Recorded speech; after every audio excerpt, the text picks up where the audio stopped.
the filmmakers were actually, in a way, servicing American foreign policy interests in a rather direct way. There's an interesting thing visually as well in the yeah. Yes, says it all, really, doesn't it? Yeah, somebody walked out. The person behind us walked out after 45 minutes. It's rather direct. The stuff the stuff about the cult alleging that he dyes his hair blonde because of some for a tear. some association with the cult. I mean, that's ridiculous. He doesn't dye his They bloody also hair. demonise his What mother a in one joke. moment, where they have her holding the baby, and like with this sort of demonic expression in her eyes. The drama in that, with all that falling fire paper and all that crap. I mean, it was just so indulgent. But also, What about the line where Nick Davies says to Julian that Daniel Domscheit-Berg is the person who helps him distinguish fact from fiction? I laughed out loud when that line came up. I thought, you know who needs to learn fact from fiction? It's the people that wrote those books and the people who made that film. Davies pointing out to Julian who the spooks were. Yes, that was. And then that look, like, oh. Well, why don't they? But the sympathetic hero of this film is Domscheit-Berg. And that's the most astonishing thing, because anybody who's ever met him comes away with a rather different impression of a man crazed, paranoid, wide-eyed, shouting. I remember seeing him in Perugia in Italy, jumping off a platform when I appeared on the platform. I refuse to be part of this conspiracy again. And it was quite bizarre. And this was a man who 1 minute tells you, I burnt all the papers, I'm proud of it because Julian is not to be trusted. And the next minute says, I never did that. It's a disgraceful lie. So you have no idea what the man actually stands for or what he's for. But the truth of his observation is the basis of this film. And that's a disgrace. That is a disgrace. I have to say, Benedict Cumberbatch has said that history will reflect on WikiLeaks and Julian, and let's hope people don't judge it by this film. Because for someone who's been there with Julian for the last 3 years, that was a complete misrepresentation of what I understand the facts to be and my own experience of the facts. And not only that, it's disappointing because this is a film that covers the Afghan war logs, touches upon the Iraq war logs, talks about Cablegate, and doesn't talk at all about the public interest that came out of those disclosures. It doesn't mention that 1 million people, 1 million civilian casualties in Iraq. It does not mention that fact. It doesn't mention that Hillary Clinton ordered people to spy on UN diplomats. It doesn't mention that people are being tortured in Egypt. It doesn't mention that Amnesty International said that WikiLeaks spurred the Arab Spring. These are the more important facts, and instead it focuses on petty disturbances between the group. It focuses on an exaggerated assessment of risk. The only thing they could do was invent a story about Libya, which there's been no evidence to support any suggestion that anyone's been hurt. NATO couldn't identify one person to be moved, and this film was all about fear-mongering about the risk. It wasn't about the public interest in these disclosures, and that to me is a complete waste.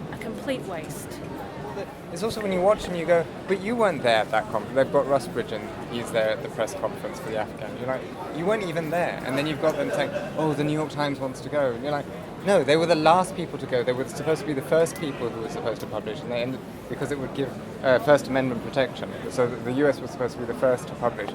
And they waited and didn't, and eventually we were the first to publish. But in that, they're like, oh, the New York Times wants to go, the New York Times wants to go. Wait 5 minutes. It's complete.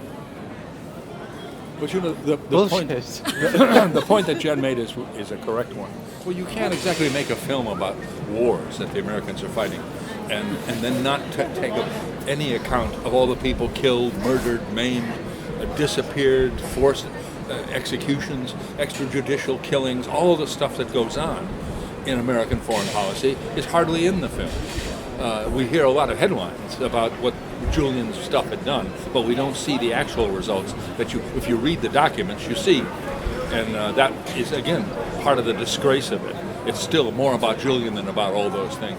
And it's a disgraceful portrait of him as well. And I think it emphasised the Libyan, the part where the informant's life is in danger, which is completely made up. And it's presented as fact in the film, totally presented as fact. And the extent to which that's manipulative is beyond belief, as well as the lies about Julian's personal habits and stuff. Yeah, it's just a thin script. Yes, it's a difficult world. And there's no better tomorrow. And there's no better tomorrow, but there might be a golden dawn in the future. And there's it goes on and on in that ridiculous way. And it's all down to you.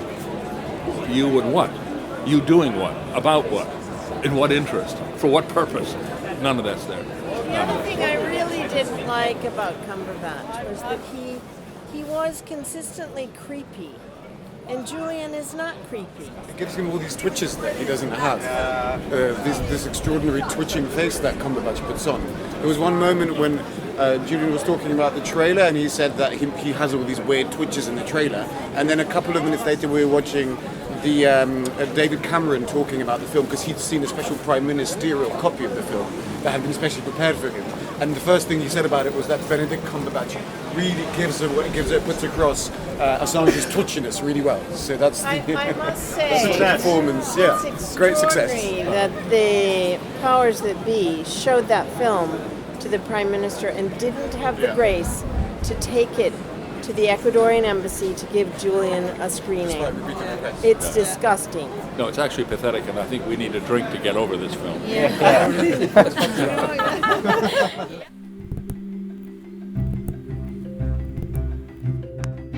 20 secure phones to assist in staying anonymous? $5,000. Fighting legal cases across 5 countries? $1 million. Upkeep of servers in over 40 countries? $200,000. Donations lost due to banking blockade? $15 million. Added cost due to house arrest? $500,000. Watching the world change as a result of your work? Priceless. There are some people who don't like change. For everyone else, there's WikiLeaks. To find out more about WikiLeaks' financial blockade and how to donate, please visit wikileaks.org/support.html.